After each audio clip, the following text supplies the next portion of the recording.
তো গাইস আপনারা কিন্তু দেখতে পাচ্ছেন আমি কাপড় চোপড় পিন্ডা রেডি হইতেছি, তার মানে কোনো জায়গায় যাব ঘুরবার। তো আমি কই যাব, তো আপনারা দেখতে থাকেন, তারপরে আমি কইতেছি। তো সবাই আমরা একসাথে গেতেছি। এখন আমরা যাবো ফার্স্ট বিএন কলেজের ওইখান থেকে আমরা টোটোতে যাব। সবাই মিলে একটা টোটো রিজার্ভ করলাম, আর এই টোটো নিয়ে আমরা যাবো ডাইরেক্ট আলমগঞ্জ। তো তো ওই যে পিছনে যে একটা গেটের মতো দেখতেছেন রাস্তার দুই সাইডে, ওইটা কিন্তু গরিপুর। আর 20 মিনিট পরে এসে আমরা বাড়ি পেলাম। বসার সাথে সাথে আমাদেরকে কি দিল, খাবার দিল, দই মুড়ি। তো আমরা ইচ্ছা মতো যার যার মতো দই মুড়ি খেলাম। তো যে তাহলে দই মুড়ি খাইছি, তো আর তো মনে হয় না যে ভাত খাওয়া হবো। তো তার কি কাম আছে, আমরা ভাত খাওয়ার জন্য তাহলে এই পেটের গুলো মজা নিয়ে লাগবো। তো তার জন্য আমরা যাবো এখন ঘুরবার নিয়ে গেতেছি। এই যে আমরা আয়া পড়লাম রেল লাইনে।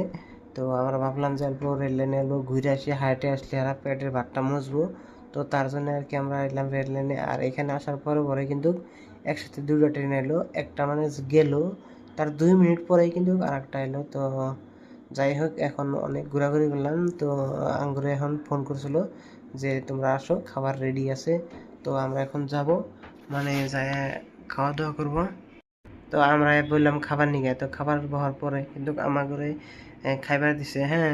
আর যেভাবে খাইবার দিছে ভাই, এইভাবে যদি ডেইলি খাই তাহলে বাঁচবো না, কারণ এত খাবার। তো খাওয়া দাওয়া আর কি ইচ্ছা মতো করলাম। তো ওই খাওয়া দাওয়া শেষ, দেখ দুটা টেবিল জুড়ে আমরাই।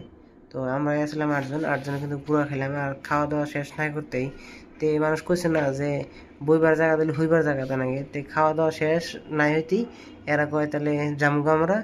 আর যাওয়ার আগে 1 কাপ করে লাল চা হলে বলে ভালো হইতো। তে কি আর করবো, এই যে অমনি লাল চা বানিয়ে নিয়ে আসলো।